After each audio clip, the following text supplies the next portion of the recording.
காலங்காத்தாலங்க ஃப்ளாஸ்க்கை எடுத்துகிட்டு போய் டீ வாங்கிட்டு வந்தாருங்க. அதாவது அது என்ன தெய்வம்னு தான் நம்ம சொல்லணும். கேப்டன்கிட்ட ஒருத்தரும் ஒரு மாதிரி வந்து போட்டு கொடுக்குறாங்க. ஹெலிகாப்டருக்கு வந்து பர்மிஷன் கொடுக்க மாட்டேன்ட்டாங்க. அப்படி ஒரு பிரம்மாண்டமான செலவு இதெல்லாம் பண்ணிகிட்டு இருக்கும்போது கேப்டன்கிட்ட இப்படி சொல்ல அவர் கொஞ்சம் இதாகிட்டார். நேராக ராவுத்தருக்கு ஃபோன் அடிச்சிருக்கு. நடந்துகிட்டு இருக்கும்போது அந்த ரேக்லா ரேஸ் எடுக்கிறோம். ஆவானன் சார்னா எப்படிங்கிறது தெரியும். ரேக்லா ரேஸுக்கு பார்த்தீங்கன்னா கிட்டத்தட்ட 500 வண்டி வேணும்ட்டார் ஆபா சார். 500 வண்டி தேடி பிடிக்கிறோம். அதை பெண்களில் எடுத்த அந்த சேஸ் மாதிரி இருக்கணும் இது அப்படின்ட்டாரு. ராவுத்தர்கிட்ட போய் சொன்னோன்னே 500 சரி அப்படின்னாரு. ஏன்னா 500 வண்டின்னா மைக்கு அப்படியே கட்டுங்கிறோம். 500 வண்டின்னா ஒரு வண்டிக்கு வந்து 2 மாடு. அப்போ எத்தனை மாடு? 1000 மாடு.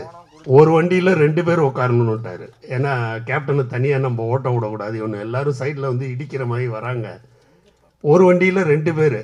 அப்போ வந்து எத்தனை பேர்? 1000 பேர். இதில் வந்து அங்கே இது கொடுக்க மாட்டேன்ட்டாங்க. ஹெலிகாப்டருக்கு வந்து பர்மிஷன் கொடுக்க மாட்டேன்ட்டாங்க. அதை போய் அவங்கள்ட்ட சொல்லும்போது ஆபா சார் என்ன சொன்னார், ஒரு 500 அடிக்கு 500 மீட்டருக்கு 50 அடி உயரத்தில் கோடா கட்டி அது மேலே ட்ராக்கை போட்டு அதுக்கு மேலே க்ரேனை வச்சு, அதாவது க்ரேன்லாம் இப்போ இதெல்லாம் கிடையாது, பேந்தரு சினி ஜிப்பெல்லாம் கிடையாது, அகிலாலாம் கிடையாது. அகிலா இருந்தால் அப்போ ஈஸியாக பண்ணியிருந்துருக்கலாம் இந்த வேலைகளை.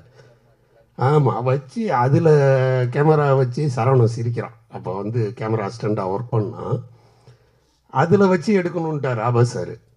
இதெல்லாம் கேட்டோன்னே எந்த யூனிட்லேயும் போய் கேட்டால் 400 அடிக்கு ட்ராக்கே இல்லை. 400 அடி லெங்க்த்து, 500 அடி லெங்க்த்துக்கு போடுறதுக்கு வந்து ட்ராக்கு கிடையாது.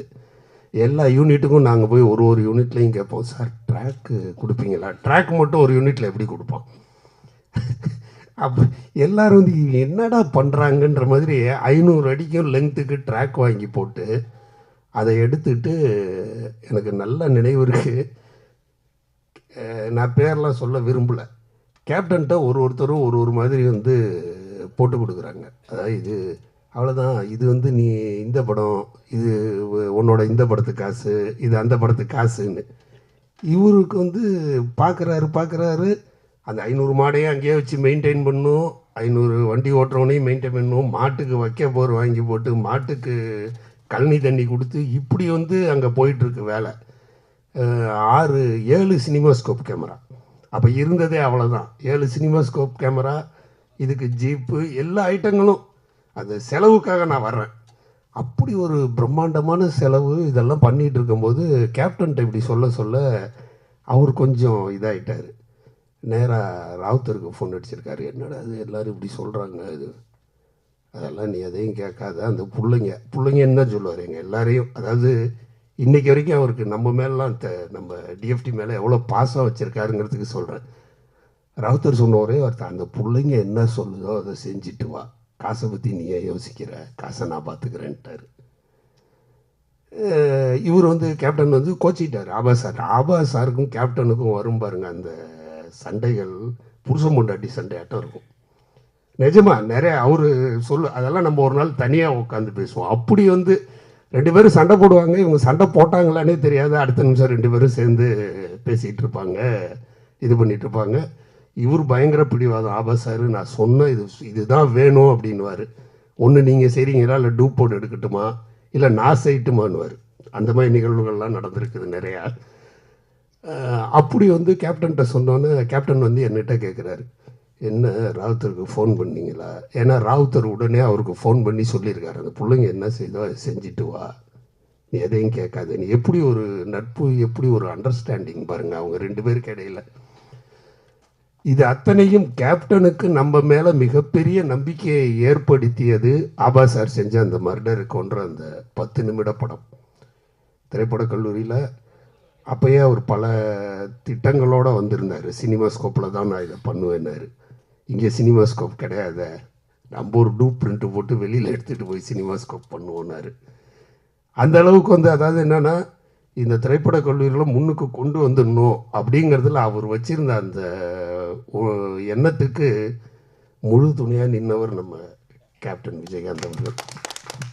அதை வந்து இன்றைக்கி அவர் இல்லாதது நிச்சயமாக புதுசாக வர இன்ஸ்டியூட் ஸ்டூடெண்ட்டுக்கு ஒரு பெரிய குறை தான். ஏன்னா வந்து அப்படி ஒரு பீக்கில் இருக்கும்போது கூட அவர் சொல்லும் போது எனக்கு ரொம்ப வியப்பாக இருந்தது. அதில் டிஎஃப்டின்னு போட்டிருக்கான், அவனை கூப்பிட்டு கொடுன்னு சொல்கிறான்னா நம்ம மேலே எந்த அளவுக்கு ஒரு நம்பிக்கை வச்சுருக்காரு அப்படிங்கிறது.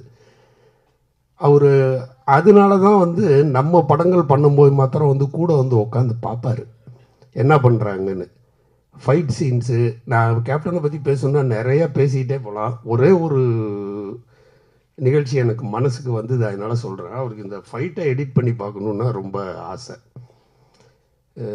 ஏதோ ஒரு படத்தில் ஃபைட்டை ரெடி பண்ணிட்டோம்.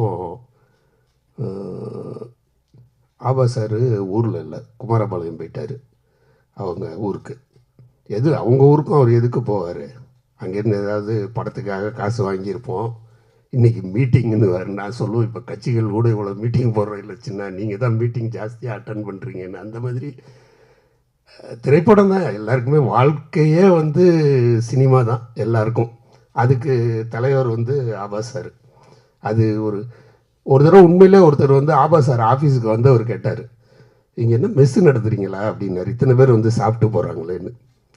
இது சின்ன மெஸ்ஸு சார், பெரிய மெஸ்ஸுன்னா ராஜாபாதர் ஸ்ட்ரீட்டு தான், கேப்டன் ஆஃபீஸ் தான். இவர் வந்து ஃபைட்டை எடிட் பண்ணிட்டோம். இவர் வந்து அந்த ஃபைட்டை கேப்டன் வந்து பார்க்கணுன்றாரு. ஆபா சார் என்ன சொல்கிறாரு, இல்லை காட்டாதீங்க, அவர் ஏதாவது சொல்லுவார், பார்த்துட்டு ஏதாவது பேசுவார், சாமி நான் வந்துடுறேன், சாமின்னு தான் கூப்பிடுவார்.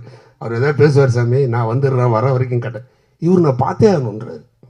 ஃபைட் ரெடி ஆகிடுச்சில், பண்ணிட்டீங்களா, நாங்கள் சமாளிக்கிறோம், அசோக்கெல்லாம் தெரியும், அப்போ அசிஸ்டண்ட் எடிட்டர் அவர், ஜெய் சார் ரூமில்.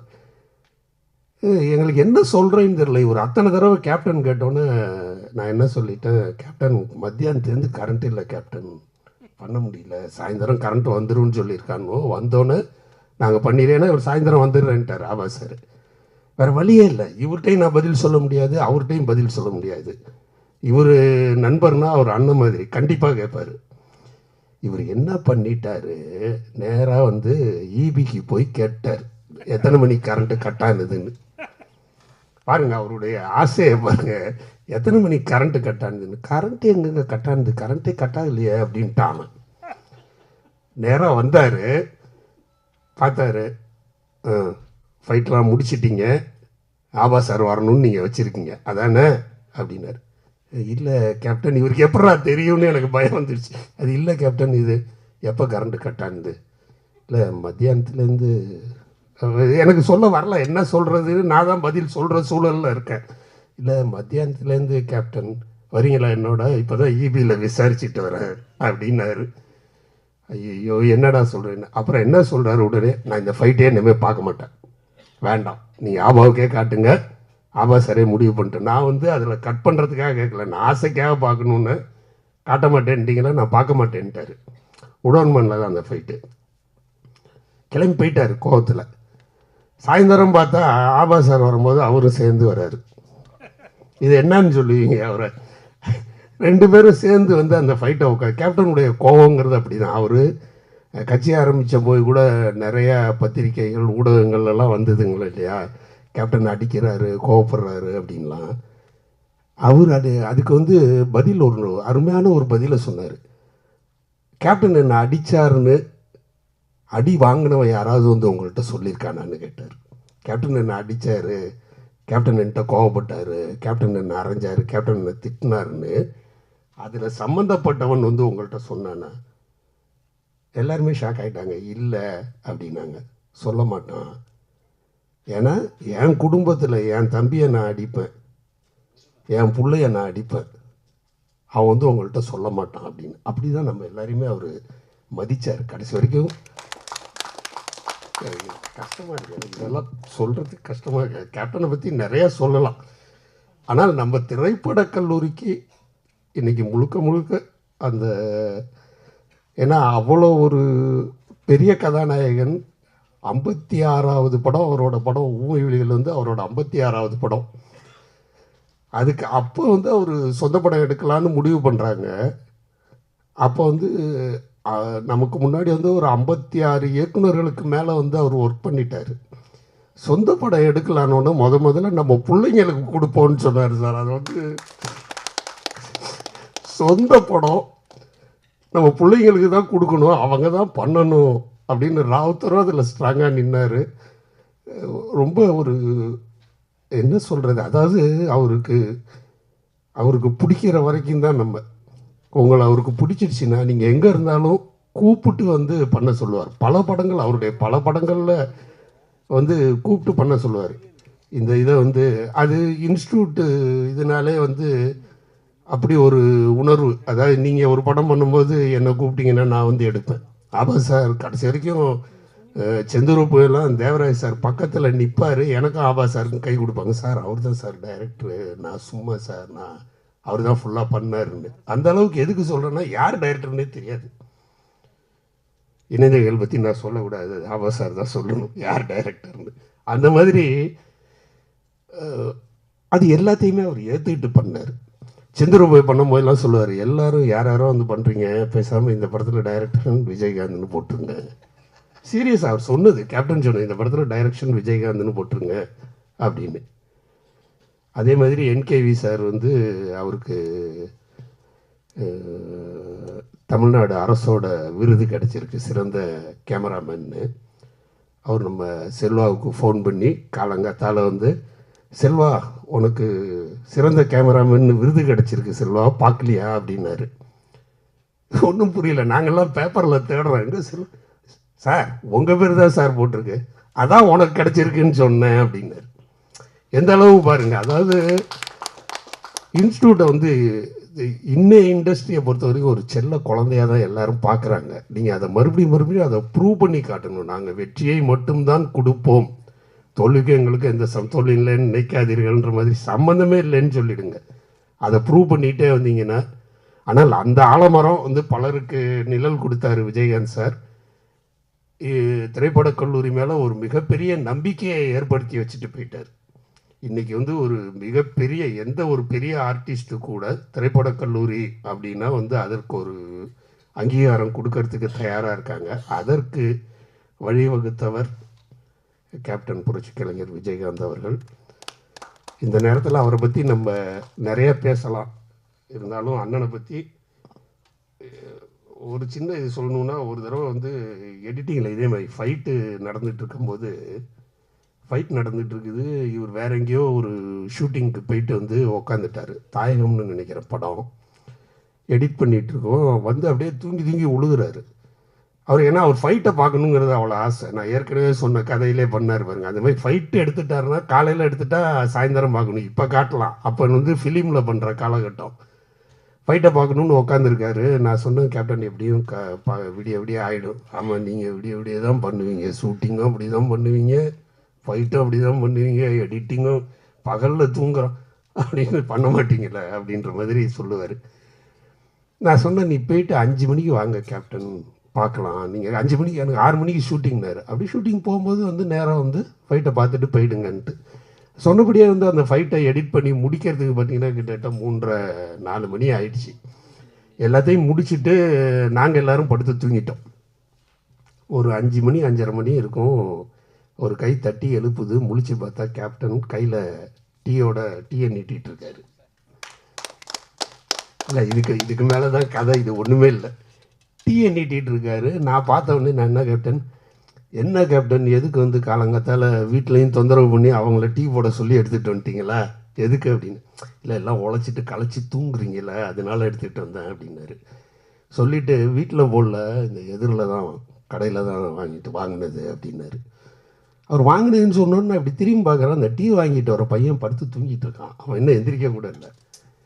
எனக்கு ஒரு நிமிஷம் ஒன்றும் புரியல, என்ன கேப்டன், நான் தான் போய் வாங்கிட்டு வந்தேன் அப்படின்னாரு. காலங்காத்தாலங்க ஃப்ளாஸ்கை எடுத்துகிட்டு போய் டீ வாங்கிட்டு வந்தாருங்க. அதாவது அது என்ன தெய்வம்னு தான் நம்ம சொல்லணும். காலங்காத்தால் வந்து ஃப்ளாஸ்கை எடுத்துகிட்டு போய் டீ வாங்கிட்டு வந்துட்டு எனக்கு ஒரு நிமிஷம் அதிர்ச்சி ஆயிடுச்சு. என்ன கேப்டன் இது இப்படி சொல்கிறீங்க, எல்லாம் வேலை பார்த்துட்டு தூங்குறீங்க, ஒரு காப்பி கொடுத்துட்டு எழுப்பலான்னு நினச்சேன், ஏன் அப்படி நான் பண்ணக்கூடாதா அப்படின்னு. இல்லை கேப்டன், அது இல்லை, அவனை எழுப்பி அனுப்பிச்சிருக்கலாமே, அவனும் உங்களோட சேர்ந்து வேலை பார்த்துட்டு தானே தூங்கியிருப்பானாரு. இந்த சொல்லும்போது எனக்கு சிலுக்குது. இந்த நேயத்தை வந்து நான் என்னன்னு சொல்கிறது, ஒரு ஒரு தாய் தான் வந்து நமக்கு அந்த மாதிரி செய்வா. என்னடா ராத்திரி முழுக்க நீ கண்ணு முழிச்சு வேலை பார்த்தியே, காலங்காத்தால ஒரு டீ குடுறான்னு கொண்டு வந்து கொடுக்கறது வந்து ஒரு தாய் தான் செய்வா. இதை தாய் உள்ளத்தோட கேப்டன் அவர்கள் செஞ்சார். அதை வந்து இதெல்லாம் அது மாதிரி அவரை பற்றி நிறைய நாங்கள் சொல்லிகிட்டே போகலாங்க. நான் வந்து இன்ஸ்டியூட்டுக்கும் அவருக்கும் சம்பந்தம். நம்ம எல்லாருக்கும் வாழ்வு கொடுத்த மாமனிதர் கேப்டன். கண்டிப்பாக அவருக்கு சிலைங்கிறது வந்து எம்ஜிஆர் சிலைக்கு பக்கத்திலே வைக்கணும். ஒரு வெள்ளை எம்ஜிஆர் இருக்கிற இடத்தில் ஒரு கருப்பு எம்ஜிஆர் கட்டாயமாக இருக்க வேண்டும். இதையே நம்ம வந்து எழுதி காட்டியே நம்ம கேட்கலாம். நிச்சயமாக இந்த திரைப்படக் கல்லூரி என்பது இதை வந்து நாங்கள் படிக்கிற காலகட்டத்தில் எம்ஜிஆர் முதல்வராக இருந்தார். அவருக்கு ரொம்ப பிடித்த இடம் வந்து இந்த திரைப்படக் கல்லூரி. நான் பல நேரங்களில் எம்ஜிஆரை பக்கத்திலே நாங்கள் பார்த்தது இங்கே தான். எதிரில் அப்போ வந்து அவர் கணக்கு பார்க்கணும், அக்கௌண்ட் பார்க்கணும், ஏதாவது தனிப்பட்ட விஷயம்னா எதிரில் தனியாக வந்துடுவார். அங்கே வந்து அவர் நடந்து வருவாருங்க. அங்கேருந்து கிளம்பி அப்படியே நடந்து பார்த்துக்கிட்டே வருவார். எல்லாரையும் பார்த்து கேட்பார், கரெக்டாக படிக்கிறீங்களா, என்ன வேணும் ஏது வேணும்னு. அவர் திரைப்படக் கல்லூரியை உலகமறிய செய்ய வேண்டும் என்று ஆசைப்பட்டார். அதற்கு முன்னால் நமது கலைஞர் அவர்கள், அவர் தான் நம்ம பொன் விழாவில் கலந்துக்கிட்டு சிறப்பு செஞ்சவர். அவர் திரைப்படக் கல்லூரியை உலகமறிய செய்யணும்னு ஆசைப்பட்டார். புரட்சித் தலைவி அம்மா அவர்கள் ஆசைப்பட்டாங்க. ஏன்னா இங்கே வந்து ஒரு இயக்குனரை உருவாக்குறதுக்கு ஆகிற செலவு அரசுக்கு, ஒரு டாக்டரை உருவாக்குறதுக்கு ஒரு அரசாங்கம் என்ன செலவு பண்ணுதோ அதே செலவு வந்து ஒரு இயக்குனரை உருவாக்குறதுக்கு இங்கே அதே செலவாகுது திரைப்படக் கல்லூரியில். ஆனால் அவர்களெல்லாம் பட்ட ஆசையை நிறைவேற்றி வைத்தவர் நமது புரட்சி கலைஞர் கேப்டன் அவர்கள் தான். இன்றைக்கி வந்து திரைப்படக் கல்லூரிங்கிறது உலகத்தின் எந்த மூலையிலும் நீங்கள் எங்கே வேணாலும் போங்க, அங்கே ஒரு டிவி ஸ்டேஷன் மட்டும் இருந்தால் போதும். நீங்கள் எந்த அடையாளத்தை தொலைத்து விட்டாலும் நேராக டிவி ஸ்டேஷனுக்கு போய், ஏங்க நான் ஃபிலிம் இன்ஸ்டியூட்லேருந்து வரேன், எங்கால் இங்கே யாருங்க இருக்காங்கன்னா நிச்சயமாக ஒரு 3 பேர் இருப்பாங்க. உலகத்தில் நான் சொல்கிறேன், நம்ம இந்தியாவில் சொல்ல. ஏன்னா இந்தியாவில் பல நேரத்தில் நாங்களே அனுபவிச்சிருக்கோம் அதை. அந்த அளவுக்கு வந்து ஒரு திரைப்படக் கல்லூரிக்கு மாணவர்களுக்கு நமக்கு உலக முகவரியை தேடித்தந்தவர் புரட்சி கலைஞர் கேப்டன் விஜயகாந்த் அவர்கள். அவரை இந்த நேரத்தில் நினைவு கூறுவதிலே நான் பெருமை கொள்கின்றேன். இந்த நிகழ்ச்சியை வெகு சிறப்பாக ஏற்பாடு செய்த அபானந்த் சார் அவர்களுக்கு என்னுடைய நன்றியை கூறிக்கொள்கின்றேன். நன்றி, வணக்கம்.